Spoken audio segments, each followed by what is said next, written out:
Do mood swings leave you feeling emotionally and physically exhausted? If you want to feel more in control about how you feel throughout the day, I've got news for you. It all comes down to self-care, which is why in today's video, I'm sharing how teens can stay on track using self-care bingo. It's really fun.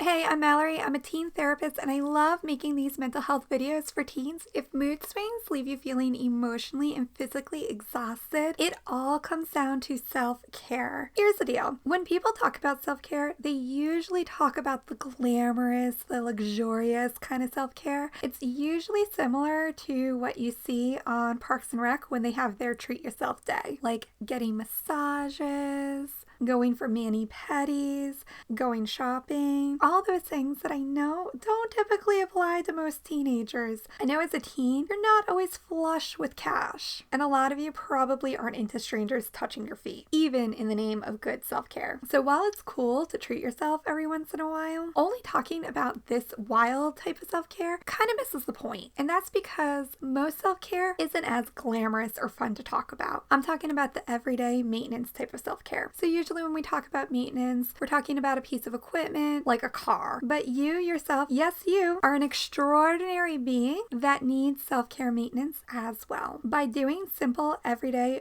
boring things like flossing your teeth, drinking water, and moving your body for like 20 or 30 minutes every day is all really important so that you can make sure that your physical, mental, and emotional health is at top performance. In DBT, or dialectical behavior therapy, we talk a lot about emotional vulnerabilities, or EVs for short. EVs are the things that leave us more prone to experience a big undesired emotional experience that we're not always looking forward to. Think about babies for a moment. Typically when they cry, it's because they're hungry, they need their diaper changed, or they're just bored or lonely. They need to check in like, hey, are you still there? As we get older, our self-care needs aren't that different from a baby's. There's a reason why those Snickers commercials are so darn relatable.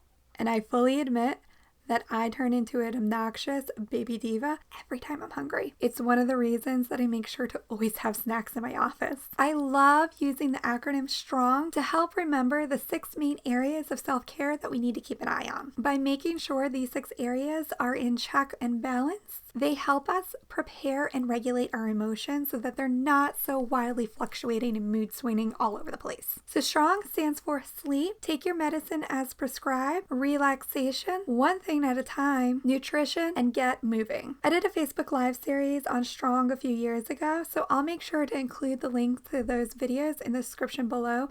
That way, if you want to learn more about these 6 areas, you can head over there. So as you can see, most of these self-care emotion regulation activities aren't really super exciting or fun to deal with. And the changes they help make are slow to realize. So how can you make sure that you stay on track and that you have fun along the way? Let me introduce you to Self-Care Bingo for Teens. And yes, you can get a free download of this in the description below. When you do, you'll also get weekly updates from me where I share videos just like this and some special insider info that I only share in email. So Self-Care Bingo works exactly like a regular bingo. When you accomplish a task, you mark it off on that square. I personally love using stickers because I'm nerdy like that, but you can mark it with an X, you can check it off, you can use a highlighter, whatever floats your boat and whatever's going to work for you. Then whenever you get bingo, which is completing a line, whether that is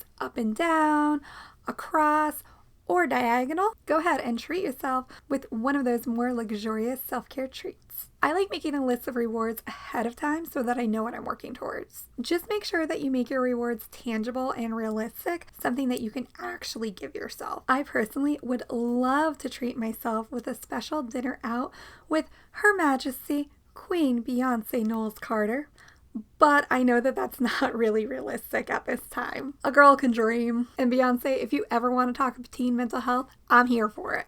So I've included some ideas for your treat yourself reward, along with both a blank and filled in template of this self-care for bingo board when you sign up for those email messages that I mentioned before. Just use the link in the description below. And for even more reward inspiration, I highly encourage you to watch the video on your screen right now where I'm talking all about making summer bucket lists. Don't forget, share this video because you never know who could help. Thanks for watching.